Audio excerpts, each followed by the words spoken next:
Hello, everyone. We'll give everyone a minute or two to get loaded into the meeting. So don't want you to think that we're starting without you.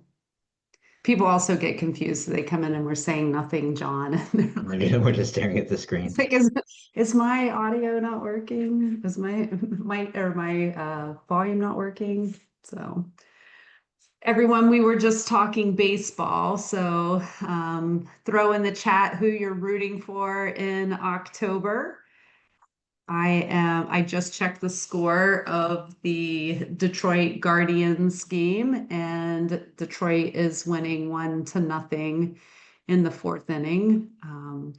Yeah, I see Amanda is for the Red Sox. So we have this challenge that because Boston is playing New York, who we all got to witness at least 112 of us got to witness while we were at the Boston conference.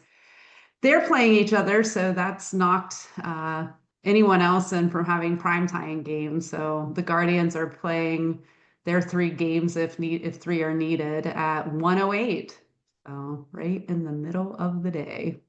I didn't even see it was Yankees Red Sox in that opening round. There's a lot of history there, the Kirk Schilling games and things like that. I gotta Yeah. check into that. We missed you at Boston. You could have watched the game. The Yankees won, I think, 5-2 or 5-3. And we had a few Yankees fans that were in our group that were getting some popcorn thrown at them, but they're very brave souls. So let's see what time it is. All right, we'll go ahead and get started. So go Guardians. So welcome to the SIP, where conversation sparks connection, collaboration fuels progress, and industry leaders come together to share ideas, tackle challenges, and inspire change. Think of it like your favorite coffee catch up. It's casual, it's energizing, and it's packed with maybe insightful information. It depends on who your company is, but it will be today. Here at the Mortgage Collaborative, we're all about creating space for innovation, growth, and meaningful impact. Today's episode is no exception, and we're diving into real world strategies, success stories, and the kind of dialogue that reminds us why this community matters. So, thank you all for carving out some time to be with us today. Today's episode is brought to you by nCino. Thank you for your sponsorship. One of TMC's longest standing partners, originally joining the network in 2016 under Simple Nexus, and also the name that we often call nCino today.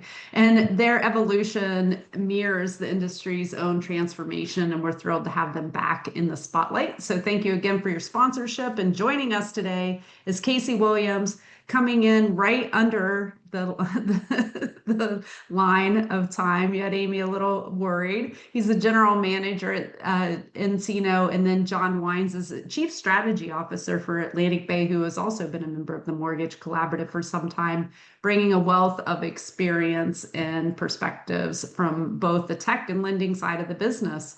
So pour yourself a cup. For me, it is a Yeti of iced tea today. And let's get started with the conversation. So, Casey, you're steering mortgage strategy at nCino and bringing a powerful blend of tech leadership and lending know-how. Can you give us a glimpse into what your background is and what your role at nCino is? Yeah, absolutely. Thanks, Jody, and for having myself as well as John on the podcast today. Really excited to be part of this conversation. Yeah, I've been with Simple Nexus and nCino, whatever you want to call it. It's all fair game for myself. But I've been with the company since 2018, so not quite as long as we've been with TMC, but almost, and really proud of that. But I've been in the mortgage world, whether it's on the lending side or the real estate transaction side, for a little more than a decade, for about 12 years now. And but when I joined nCino, or sorry, when I joined Simple Nexus, even I get confused myself, I guess. I first started on the customer success side, leading our customer success teams, and then our implementation teams as well. I then moved over to our engineering teams and our product teams. So been on a few different sides of the house, but ultimately now as the general manager, helping steer the direction of the company, and making sure that ultimately our end goal is delivering successful outcomes to our customers. And so while I'm proud of what we do, I'm actually more proud to be on the podcast today with John to hear the successes that he's having at Atlantic Bay.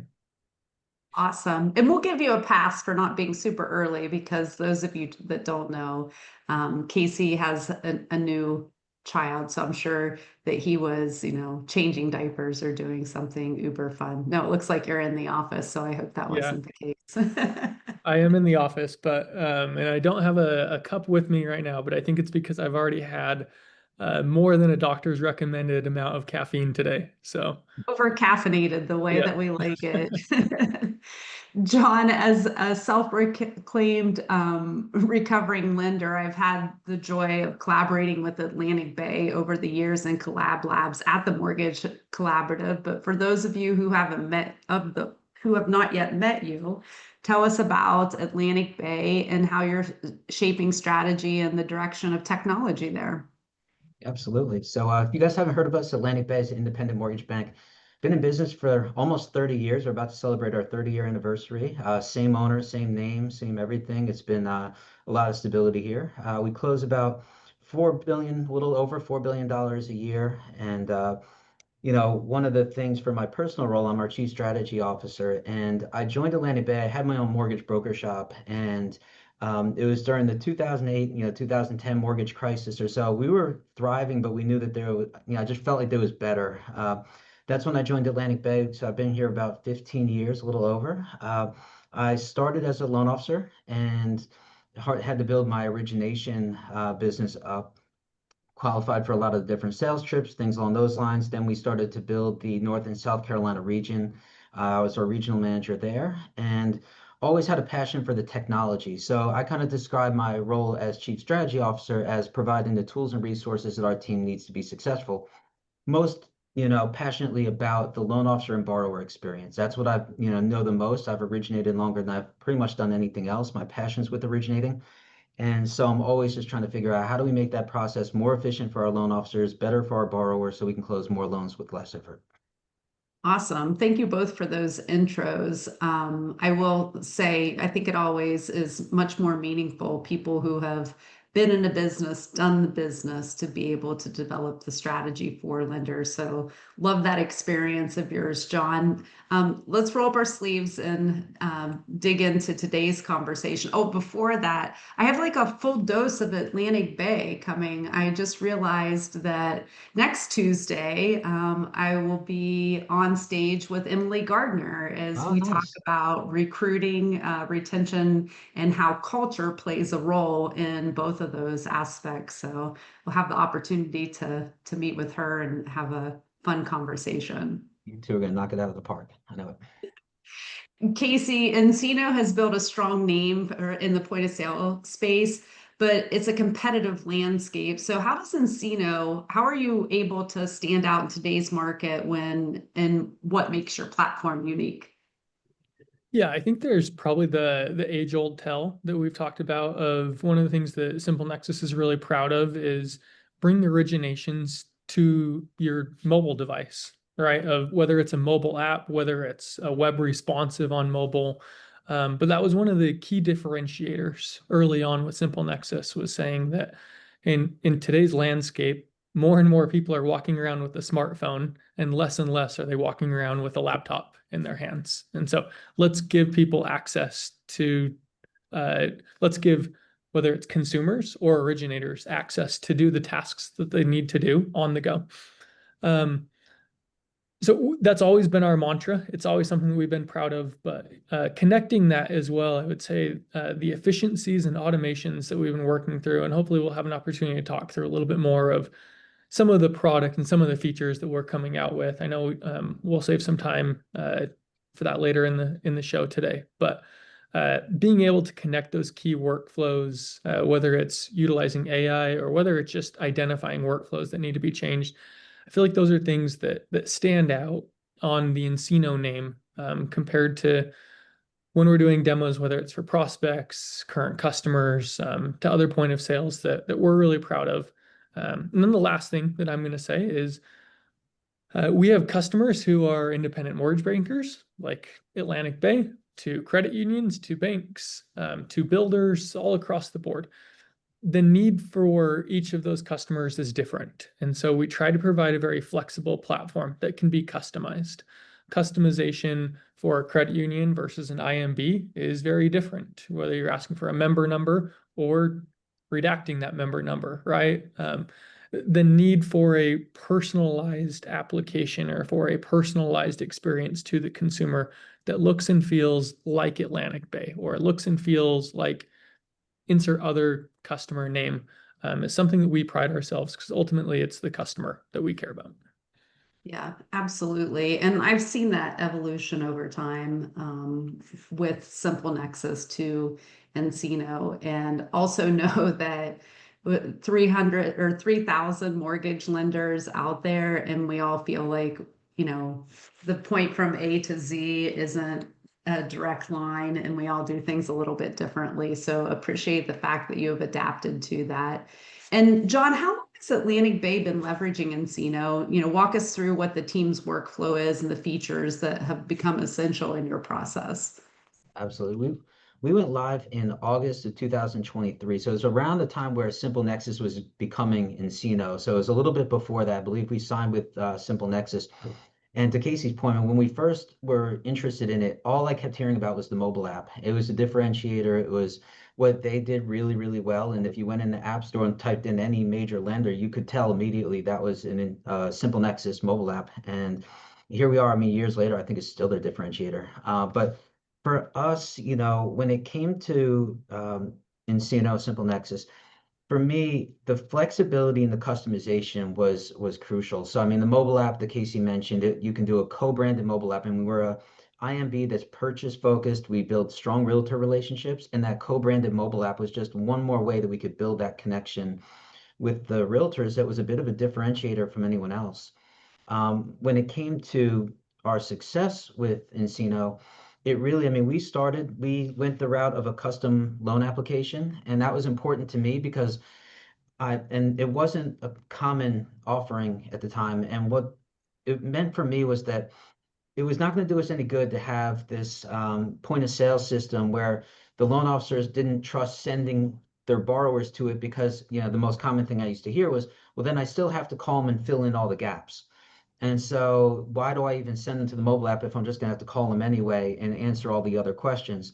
So I literally wrote out my script as a loan officer on an Excel spreadsheet with every question and a potential answer. And if I'm a VA borrower, do I have a child under, 12, whatever the number is? If yes, do you pay any child care expenses and all that, to make sure that we eliminated that need for the loan officer to have to keep going back to the borrower and ask more questions. So it started with that. They offer a very flexible, set of dynamic tasks that we could maintain. So once the borrower completed their loan application, having those tasks ready for them, but not just worded in some way that, we had no influence over. Me and my team went through all of them, and we worded them the way we would word it to the borrower to make it, as straightforward as possible. And so, it's been a huge success. Trying to think if there's anything. It was really the co-branded mobile app and the customized loan app that really, stood out to us. Yeah, that's so important. And being able to have what seems like a non-transactional conversation to collect data is very difficult to pull off. But I think it's what the expectation of the consumers has become, because mortgage lending is so transactional, and we're so used just to going through the list just of this is how you complete a loan application. So it feels very transactional unless you do customize it, like it sounds like you have done. So kudos to you and your team. Casey, we're seeing a trend where people are really trying to front load the life cycle of a loan pre-LOS. Whether it's verifications or underwriting, all of the above, trying to do keep loan officers really out of the LOS. So how is nCino supporting these lenders in that pre-TRID phase of the loan application, from funnel to loan application? Yeah, I spend most of my days now talking about our product or talking to customers about, hey, the direction that our product is going. And right along the theme that you mentioned is what we hear more and more or it's the most common theme around how do we get our loan officers out of the LOS and out into the field? Maybe doubling down on what John mentioned earlier, right? Purchase focus. We want to build relationships with loan officers, but you still have the need to be able to do things when you're not behind a computer with access to your LOS. Again, strong selling point towards the mobile app to be able to do all of that functionality as a loan officer there. But to your point as well of, I actually think about it from two lenses. I also think, how are we helping the consumer? Not just helping the loan officer stay out of the LOS. I think we can help the loan officer by educating the consumer or by presenting things to the consumer. And what I mean by that is functionality such as our doc validation tool. That if I ask, Jody, if I ask for your driver's license and you upload the Guardians schedule, postseason schedule, because maybe you have that saved, you don't need me as a loan officer to come and tell you. Like, AI is smart enough to come back and say, hey, Jody, this doesn't look like a driver's license, right? And so we educate the consumer right up front. In turn, right, quicker turn times for the consumer, but that doesn't require a loan officer having to go look in the LOS and do all of that functionality in their LOS screens. They can do it up front there. But secondly, there are the workflow related items, whether it's verification, underwriting. One of the things that I'm excited about is our automated workflow there, right? A consumer says, hey, I input my verifications in the loan application. We try and be very agnostic there on the front of whether it's Argyle, Truve, Account Check, Finicity, True Work, right? As a lender, you should be able to bring yours and we want to be able to plug and play with them. Whether it's, verifications, and if you give credit, right? What we'll do on behalf of the lender is we'll auto pull that credit. Obviously, consumer has to give that consent. We'll then do verifications, or we'll look up the verifications that the provider returned. We'll auto run AUS, and we'll auto drop the pre-approval letter for the loan officer. So the loan officer doesn't have to enter the file in the LOS and go and do all of these mundane tasks that I had somebody tell me a little while back of headphone tasks, that they're just tasks that I throw my headphones in and I click buttons and I zone out, right? Headphone tasks are tasks and functionality that we feel like we should automate and be smart enough to say, oh, credit came back at 780 or above. Great, go run this next function. So trying to make that as streamlined as possible. Yeah, and we know if we want consistency, we need to automate it so that the consumers have a consistent experience, so that someone doesn't get bright ideas about how and when to ask questions and get creative. It's like, no, just do it for people so that it can be, you can use that experience that you have that knows makes a successful experience and drive that within your workflow. So, John, I know a lot of tech rollouts aren't always smooth sailing, and there are adoption hurdles to relaunch. But Atlantic Bay is managing change. Tell us how you're managing that change within nCino into your LOS, and what percentage of your loans are flowing through nCino before hitting the LOS. Absolutely. So we're measuring success by adoption. I mean, how can we drive if we're doing a good job, our loan officers want to use nCino to start their loan application. So we're using the percentage of loans that have started there as kind of our measuring stick. Okay, how are we doing? And if they're not starting the loan there, what are we not doing that is causing them to go outside of it? So there's some people whose process will just never change, that they've always taken it on a paper towel. They're always going to take it on a paper towel. We can't seem to stop it. But we're looking for what's going to drive adoption. I think we had a lot of success. I mean, we were with a previous point of sale system, and I think we were in the low 60s as far as percentage of loans. Now we've gotten into the mid 70s in just a year of continuing, and we continue to watch that number grow every single month. Refinances drag us down a little bit because people say they've already got the information, so they don't need to have them take a whole nother app. I'd still argue you should use it, but but I'd say mid 70s. But the more interesting part of that, and this goes to the point that you guys were making earlier, is that about over 55% of our loan applications now are done mobily. So not on the web-based platform, they're done through the mobile app. So if that doesn't it makes us feel good that we're with the right solution because people do want to fill it out through a mobile app. And they're proving that by 55% of the loans are going through a mobile app. And I got to believe it's probably even higher than that when you take out all the test loans and stuff like that we've run. But yeah, that's been our measuring stick. And then within that, what we were trying to do is then resell that to our sales team, because what we also track, we've got a very cool Power BI report that we look at. And the Power BI report has how many loans started in nCino, how many took the application outside of nCino, but we collected the conditions inside of nCino. And then what was the net promoter score on those loans? So if we could see the net promoter score on loans where the loan started and finished within our point of sale system versus they took it over the phone, they entered everything, they emailed the borrower for documents and did it completely outside, what does the net promoter score look like for that? We even added in elements such as, did they connect to Argyle? Did they connect to Account Check and some of the borrower credential tools? Because what we wanted to show is, look, the net promoter score does not go down. We're so self-conscious about the borrower's not going to want to fill out an online loan application. They're not going to want to provide their bank credentials during the application. And what our report showed is that's not true at all. That's a loan officer hang up. That's not a borrower hang up, because the loans that had went through the point of sale, they connected their assets and things like that. The net promoter score was as high, if not higher, in a lot of instances. The average days to close, the average number of conditions, all the different circumstances actually ended up improving using these tools. And so that's what we're trying to go back to our team with, is saying, look, I know that there's a hang up and you don't feel comfortable asking for the borrower to connect their assets during application. But if you look at how they feel after the loan closes, they're just as likely to refer you as if they didn't. So, you're kind of causing more work for yourself if you don't use the tools that we're providing to get you through the process. It's pretty hard to argue the data too. And I would imagine they're also getting reduced cycle times just by front loading that and you able to better move through the process.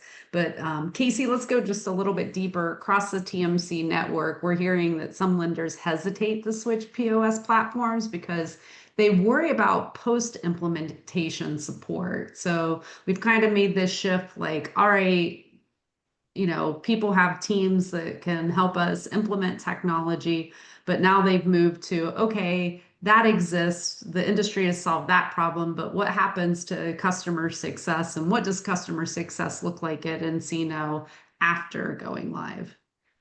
Yeah, that's a great question, and I'm glad you asked it. A lot of it feeds back to kind of my background of the thing that I'm most passionate about. When I first started at Simple Nexus, now nCino, I started in customer success, meeting with our customers, making sure that what we were deploying is successful, making sure that their business practices were able to help them on maybe like more of that consulting side of things. So it's still what I'm the most passionate about, is making sure that what we build brings success to our customers. I was running right at the wire to get here, and I'm going to tell a real world story. The reason why I was running late is because this morning I was troubleshooting a problem that was going on, and I just couldn't quite figure it out. And I was working with an engineer, and that engineer sent me a message and said, "Can we just call the customer together? Let's call the customer together and let's go through this." And so I had an engineer on talking to a customer saying like, "Oh, you guys are going about it that way. Interesting. I didn't think that your workflow would do that. Okay, let me go in and make that change." And we were troubleshooting and testing in real time, and real time leading up right to the half hour when I said, "Hey, I've got to go." But to me, that's what makes our teams and our customers special, is the ability to say, "Hey, we do something different. Let's connect the people working together." And it's not so much a process of, "Hey, put in the support ticket and our SLA is 1 week. And then after that 1 week, we're going to get back to you with this response." I'm not going to shy away from the fact that at times maybe we might fall into some of those things, but when it comes down to the humans behind the scenes, we're all trying to help and want everybody to be successful. And so that's what I appreciate the most when I walk the halls and when I meet with people, is they're always raising their hand saying, "Hey, how can I make an impact for our customers?" I love that roll up your sleeves mentality. Well done. We'll give you a pass on cutting it close. John, from your vantage point, how is nCino's support held up in the real world, and what has your experience been like? Yeah, really cool. I mean, we're actually coming to the end of our first contract with nCino, and we still have weekly stand-ups with them. So we meet every single week with the team, and we go through initiatives that we've got, challenges that we're seeing, feedback that we've gotten. So every single week, and I'm on those calls and or at least invited to them, and I make them when I can make it. But it's we still have those calls, and then you got people like Casey. I mean, we have they have their nCino conference every year here in Charlotte, and I met him at one of the conferences, and he'll reach out to me and say, "Hey, we're thinking about something. What do you think about this from the lender's perspective? Is this something you would even use?" Which I appreciated because, in other point of sale systems, maybe like they kind of think they know what you want and they just start building what they think you want. You may have no interest in it. And I've got Casey reaching out to me saying, look, this is what we're thinking. Is this something you guys might get value out of, something you wouldn't? If so, how would it need to look? So it makes you feel valued as a, partner with them if they're including you in the discussions before they get building, or if they invite you into the different pilot programs and see if you've got an interest.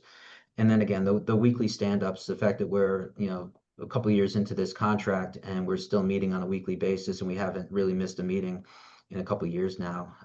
Just it never lets anything get too far out of whack because anytime there's an issue, you can immediately know that you got someone you can go to. Is there snow in Charlotte?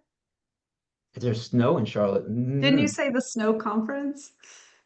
The nCino conference. Oh, I'm sorry. I thought you said Yeah, snow. well, I was like, I forget wait, what they what's call it, going Casey. on? What's the name of your conference? But there's an annual nCino. Sorry, that was a little putting some words together. nCino. Sorry about that. John, let's stay with you just for a second. So Atlantic Bay is known for being ahead of the curve when it comes to process and innovation. What initiatives are you focused on as you close out 2025 and then into 2026? Good question. I said my personal passion right now is what I'm calling retention and referrals. We're going into thing where hopefully some lower rates, maybe some refis, and so we really want to retain the borrowers that we've already closed loans from in the past. But then the second part of it is, we're an IMB where we build a lot of realtor relationships and we are heavily reliant on our sales team to go out there and generate loans.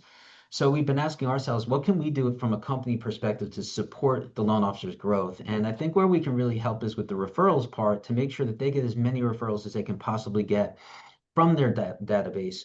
So we've been, I kind of look at the loan in three different distinct phases. So you've got kind of hello to in operations, operations to funded, and then funded to forever. So we kind of chunk out those three different things and we'll look at from funded to forever, what are all the touch points and communication and things like that we need that's going to help drive retention referrals? How can we help with the conversion process? And this is where nCino comes into play from hello to inops.